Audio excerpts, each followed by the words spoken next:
Vin. I'm sorry. If you would like to get your song reviewed, dear listener, there's the filthy capitalist option. As Sori says, $125 gets you straight to the head of the line. You don't have to be a part of the alliance. You don't have to be part of the group. Wait a minute. And the biggest thing is you don't have to wait. You hop, skip, and jump right in front of everybody. $125 gets you there. You do that 3 times, and then get mashed down to the $75 rate for perpetuity. Yes! Also, there is a band review option. So if you've got a band and you're trying to get your band some exposure, hit me up at vinsori@gmail.com, and I'll show you the details about how to pull that off. You can also jump on Patreon, and there is a option on the tiers to be able to get your band reviewed. Obviously, we can't lie to you, so we can't guarantee a positive review. Get what you get. It's just rubbish. Rubbish. Rubbish. That's British for garbage. My favorite is a community option. $1 at the gate gets you in at Patreon. You get to join an alliance. The alliance joins their points together, and that helps determine what songs that we do. The alliances hang out on Discord. Message me on Patreon to get the link. And they do all kinds of other cool things. They do Minecraft, Dungeons and Dragons. Yeah. It's really a community within the community. Anybody can go on the village, facebook.com/Vin and Sori. There's 160,000+ people on the channel. What's cool about the Discord is that it offers a real opportunity for community connection, friendship, that type of thing. And it's on Discord, so if you're not a Facebook person, it's for you. You start off at $1. Right. Plus you get exclusives. Sori and I are working on a song. So the first 15 seconds of that was on Patreon. Also, at $15 tier and above, when we actually debut the video, they're going to be there live with us. There you are, dear listener. Yeah, email me that. Hello! We have returned. Buy our merch. Welcome, Charles yes. shall lead them. Buy our things. We have losers. We have an exciting lineup tonight. We have a new DJ. The DJ's name is AT. DJ AT, bitches. Whoop, whoop, whoop. And the first song on the list is Rest Oceans of in Slumber. peace, ears. Rest in peace, ears. Boop, boop, boop, boop, boop, boop. If you're from the hood, you know what that's about. Oh, no. Go ahead. Daniel Keene, I've done that a bunch of times. Okay. Oceans of Slumber, Pray for Fire is the name of the song. I really, really like that title. Pray for fire. Yeah, Pray for Fire. I'm actually, I don't want to bias anybody, but I'm actually really, really excited for this night. Brought to you by DJ AT. You can see DJ AT on the side there. He's climbing a mountain. He was no, not climbing. He made it to the top. He made it to the top. Started from the bottom. Now we're here. Unfortunately, we can only put so much of the picture there, but yeah, I got him by the mic right there. Boom bap. So that's the big homie. So all there right, we go. babe. Climbing the mountains, doing all that shit. All right, let's go. Song number 1, guys. Song number 1 on this DJ Pray Scream. for Fire. Pray for Fire.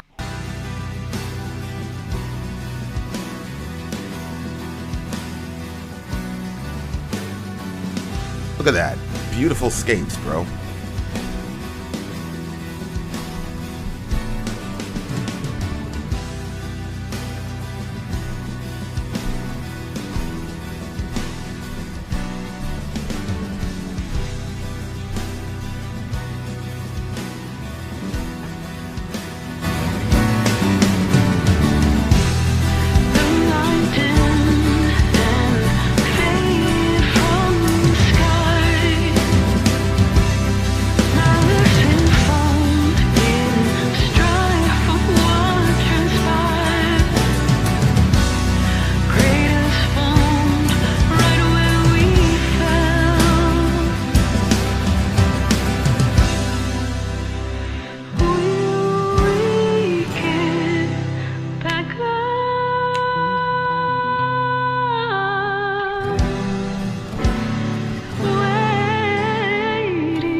drumming, the musicianship in this song was really insane.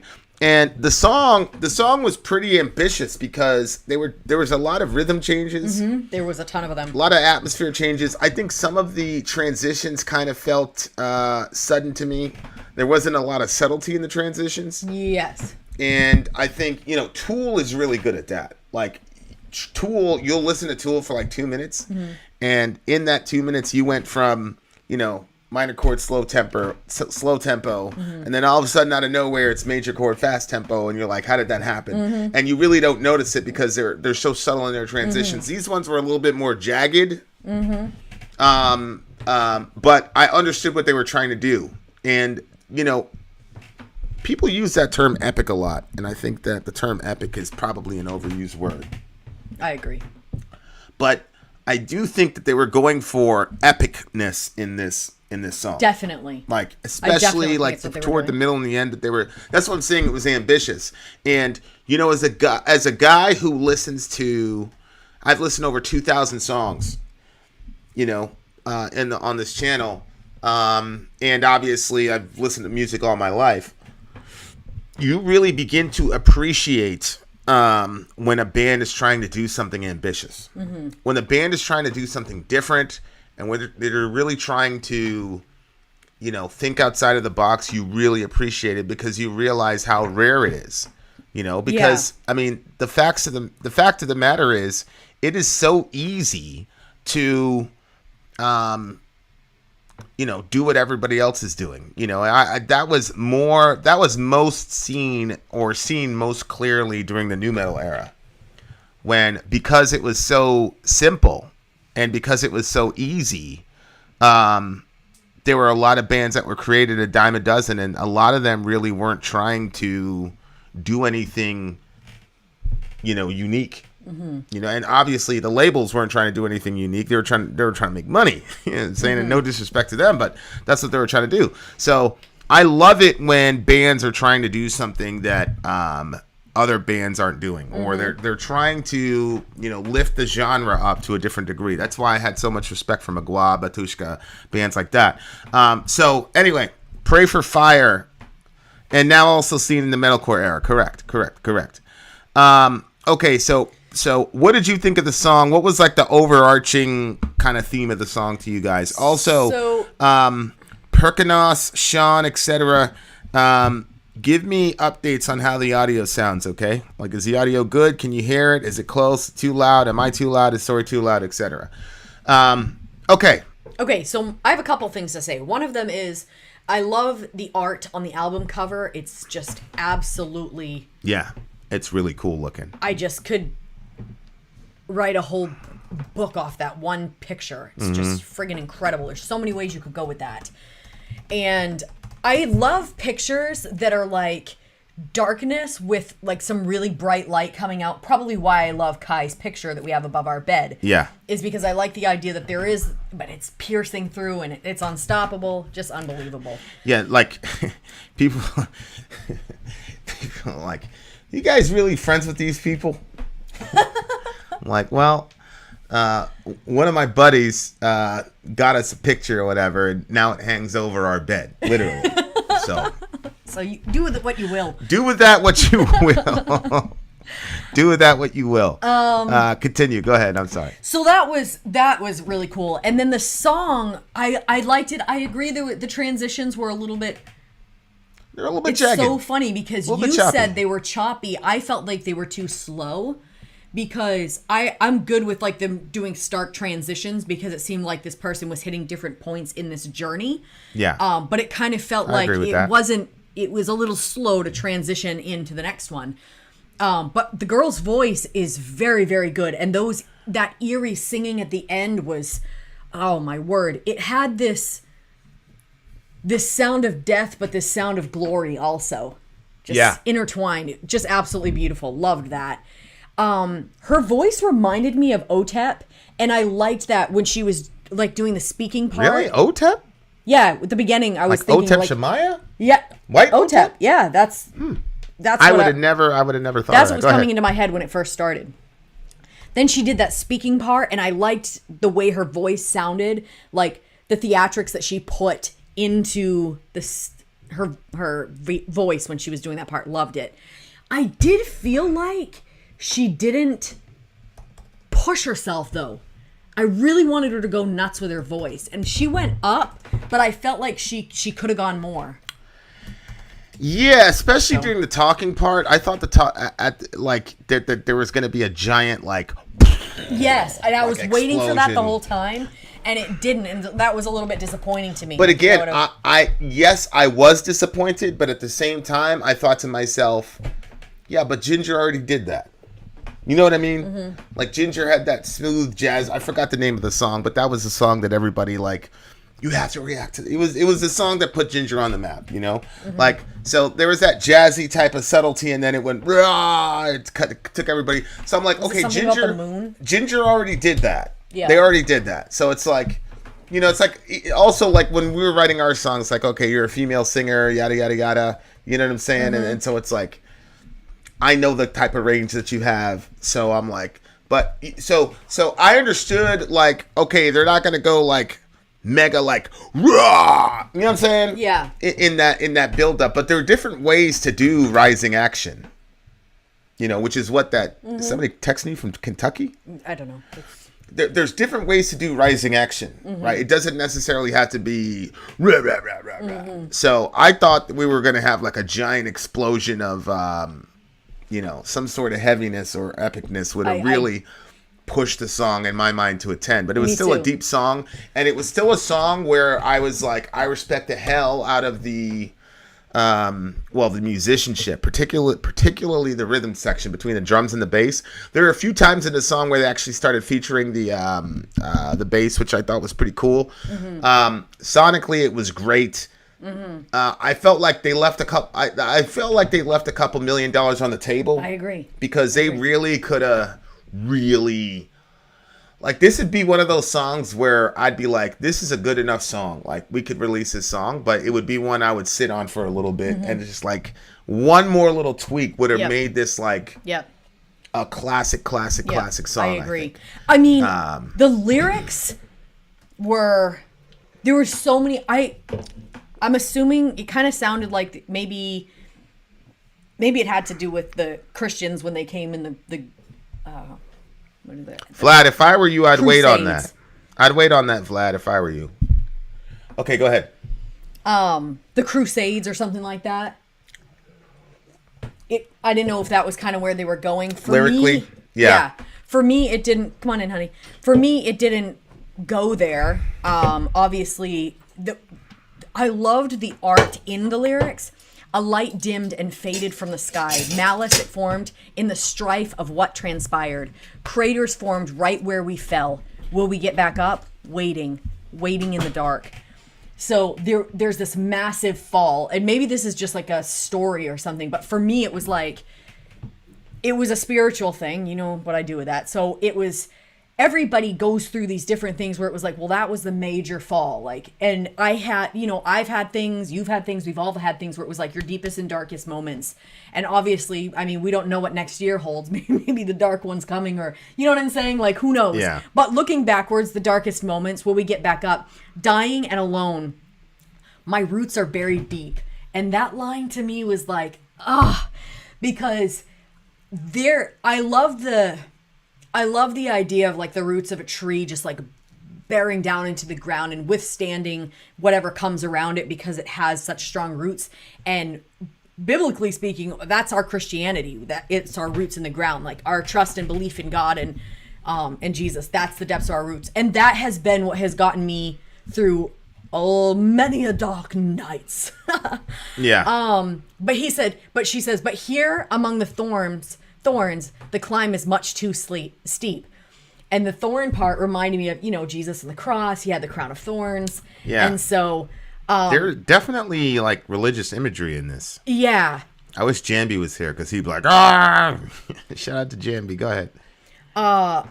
But Earthborn were bound. So I loved all of that. Then the cross part here. We got to go. Whoa. Well, I'm talking, and then you can do yours. You want to go back into that one? You want to break yours down? Well, I want to talk about the second verse. You just went past the second verse like nothing, bro. I didn't even realize I scrolled past it. No, I didn't scroll past it. I talked about it a little bit. Go ahead. You have something to say? Well, she says the sky holds our purpose, but earthborn we're bound. Oh, I didn't even see that part. Yeah. Ooh. So the sky holds our purpose. Our purpose is held in the sky, originated in the sky, but we're earthbound. We're bound, but we'll persevere because we belong a long way from here. Wow. Well, it says they fell. That's yeah, craters formed right where we fell, which means it's not like she slipped on a banana peel. Right. Because a crater, and they came down. A crater would not, you wouldn't create a crater. You would not create a crater by slipping on a banana peel. Right. That would mean you would have to fall from a very high height. So it's kind of like fallen angels sort of That's imagery. what I was thinking, yeah. Yeah, and then it says the sky holds our purpose, but we're earthbound. So the sky could be, God holds our purpose, but we're here. So like there's a disconnect between man and God.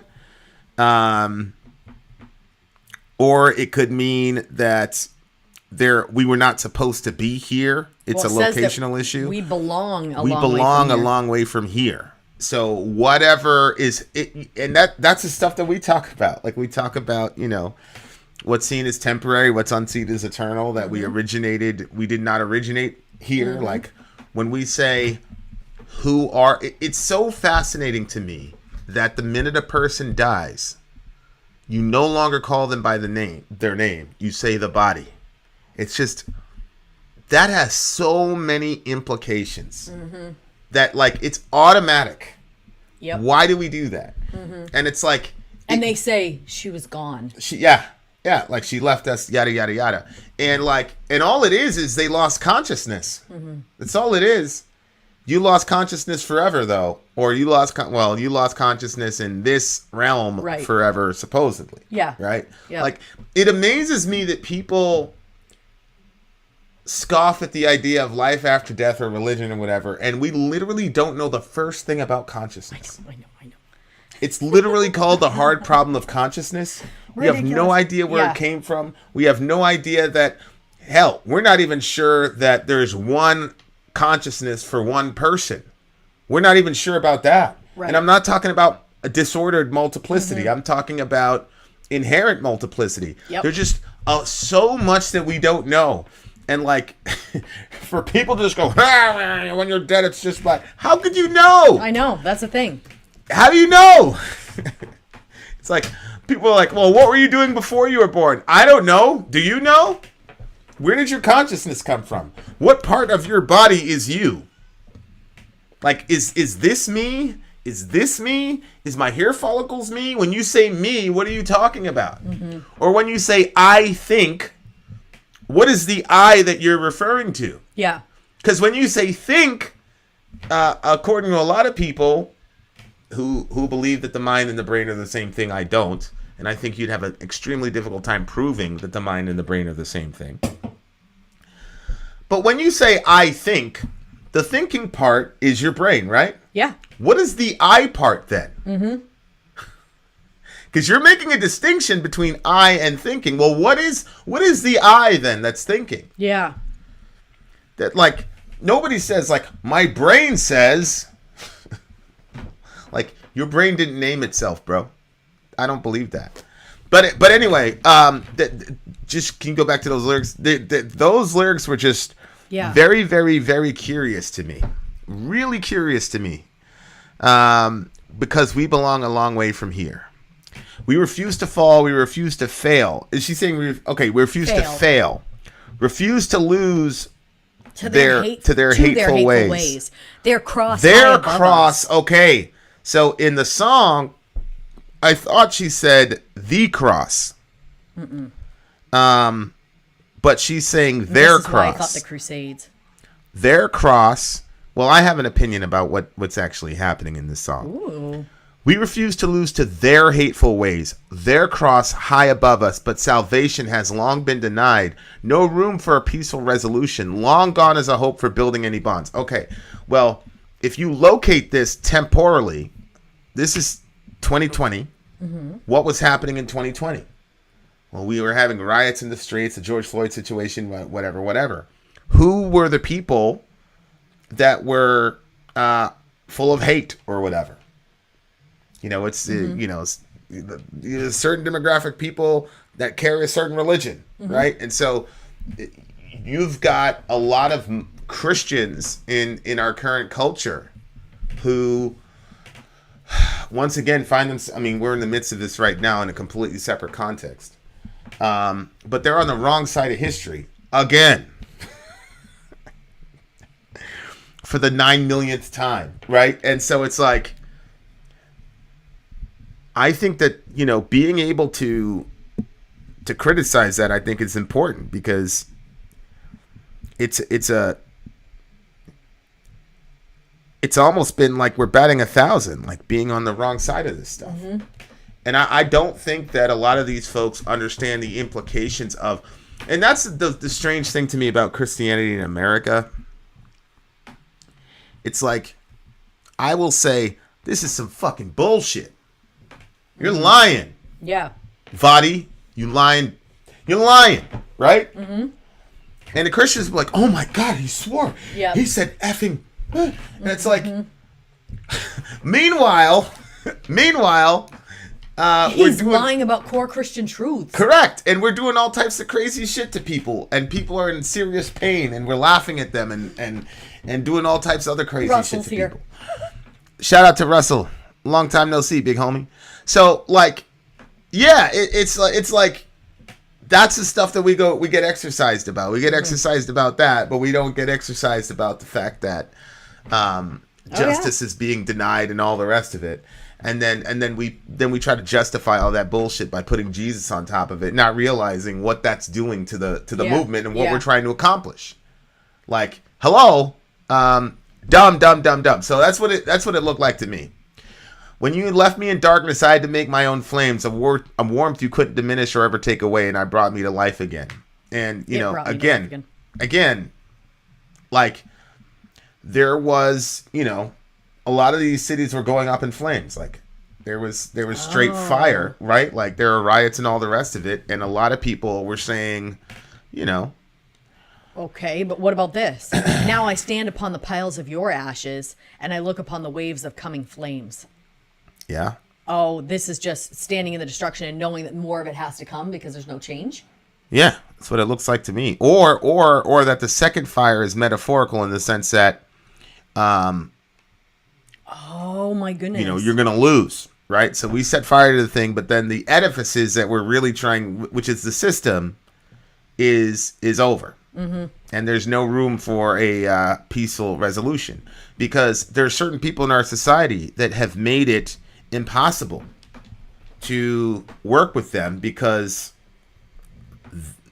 the lowest common denominator of what they will accept is unacceptable to the other side. So there are certain, and that's the thing, there are certain issues in life, personally, politically, sociologically, globally, there are certain issues that cannot be compromised on. Compromising, I totally agree. Compromising is not always a virtue. It's not always a vice either. Right. I mean, it really depends on the situation and what's going on. But there are certain groups in this, you know, I have conversation with these people, and you have friends, associates, whatever, that are on the other side of certain things. You just have to realize, like, look, this person's on the other side of you. Yeah.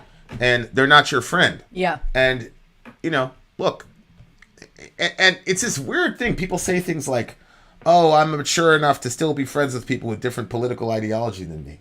It's like, that's a really simplistic way of looking at the world, because there are some political ideologies that will absolutely be deal breakers for me as to whether or not I will be your friend. Like, what do you mean? Yeah. I always feel like when people say that, it's like they're trying to be, I don't know.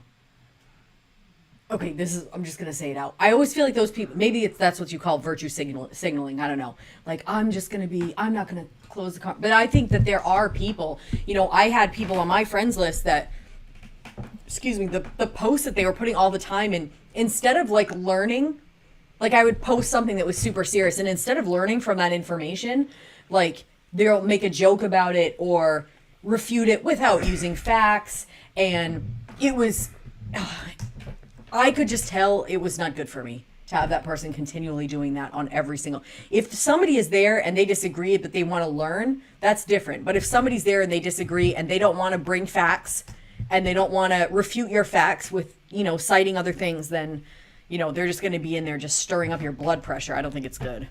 Yeah, and it's like AT is saying, it's like, oh, I'm more tolerant than you. Well, you might be, but certain things shouldn't be tolerated. Mm-hmm. Period. Right, right. If some law came out that said that assaulting women should no longer be illegal, I'm not going to be friends with anybody who votes for that, bro. Yeah. I'm not your friend. I don't go fuck how long I've known you. Yeah. Like, you're cool with that? Okay. Mm-hmm. Like, don't come around here. I never want to see you. You'll never want to see me again if I find out that you're down with that type of thing. So, 2020 and 2020 was I'm different with stuff. Like, for me, I never, I don't have this like romantic idea of friendship and we're always gonna be friends forever. Yeah, that's not how life is, bro. Like, you get a good 2 years with somebody and then they move on and you move on. It is what it is. So I don't have a problem with being like, oh, that person's on that team. Okay, see ya. Like, I have no issue with that at all. But I think a lot of people do. People have these people have these strange rules like, I will never lose a friend over politics. What? There's mad people that I stopped talking to in 2020. And my life was a lot better for it. Yeah, yeah. Like, what do you mean? I would, take someone off a friends list but I am not just going to boot you off. I'm going to try to have conversation with you and see if you're open to even hearing the facts and having actual dialogue on the subject. And if the person is just closed and all they're doing is basically just trolling or whatever, then I'm like, no, I'm not doing this. But for me, like, for instance, let's use the topic of racism. What? Oh. If we talk about racism, I thought that racism happened when we were in the times of slavery, but then Lincoln came and saved everybody and freed everybody. And like, I had such a simplistic view of what happened, and that I didn't think there was any racism now, or that, in the legal system, that black people are 19% more likely to get a longer sentencing than white people doing the same types of crimes. Stuff like that I didn't know was actually true.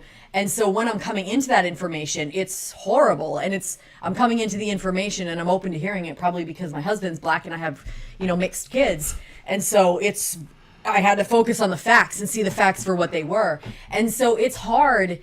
It's hard, especially because the posts that I'll put are not always like, just like factual. They're also emotional. Yeah. So I'll talk about, like my boys and blah, blah, blah. And I want people to see what's happening. And so I'm relating the story. And then for someone to say something just so cold and, ignorant, is just hard. And it makes, I think a lot of times it makes me very sad. Like, how is this person? And so everybody has to know where their own limits are. So. Yeah. But 100%. Look at this. No room for a peaceful resolution. Long gone is a hope for building any bonds. Yeah, there's just some people that you're not going to be, you just have to, and I get it, man. There's some friends you'll have for a lifetime, like Sean. I think I think 10 years from now, me and Sean are still going to be close. Mm-hmm. Ben. So, yeah. I'm not, you know what I'm saying? Yeah. I'm just talking about, like, people are just, like, mega sentimental with this stuff. And a war broke out amongst them and they blamed it on the dragon, not realizing it was their own nature. I mean, this is really good stuff. Yep. Because if I'm right, then it would be Trump, right? The dragon is Trump. And what was I saying all of last year? Yep. This is not about Trump. Yep. It's like Jimmy says, Trump is symptomatic of something else. Mm-hmm. And you cannot blame this on Trump. It's really about our own nature. How does a guy like Trump get elected in a democracy? Right? Like, yeah. And the other thing is that Trump, I mean, when you look at his policies and what he actually did, accepting 1/6, he was a run-of-the-mill milquetoast Republican. Mm-hmm. You look at Trump's policies and compare it to Clinton's policies in the early 90s. I mean, it's the same thing. So we love, it's that famous, Scarface, everybody wants the bad guy, so you can blame me. You want to we love having a bad guy, a Satan figure that we can say, oh, you're the problem. Yeah. You're the reason. Yeah. It's Trump. Trump brought all this racism to America. Trump is me. Oh, look at the kids in cages. And now we know that it's not Trump that put the kids in cages. We. Right. Right. Because we keep voting for these people. It's our nature. We're doing that. We're selfish people. All of us are. But, I want to be able to self-righteously point at Trump and not take responsibility for my own apathy. Yep. Because I'll tell you what, if it was my kids in a cage... right. I'm not going to say that. So I got to look at my own apathy. I can't blame Trump. I got to look at myself. I got to look at myself in the mirror. Mm-hmm. But was anybody thinking about that in 2020? Hell no, bro. Everybody was Yeah. You know what I'm saying? Yeah. All right. What do you give this song? It's a 9.8, 9.9 maybe, 9.8. Yeah, this is a solid 9 for me. Like I said, that middle, I really think if they would have really took another week on that middle, this would have been a really classic song, bro. Mm-hmm. I would have had this song as a soundtrack for 2020 for sure. Well, there you go. Shout out to the big homie Truck Turner. Having said that, Vin out. Sori out. Gone.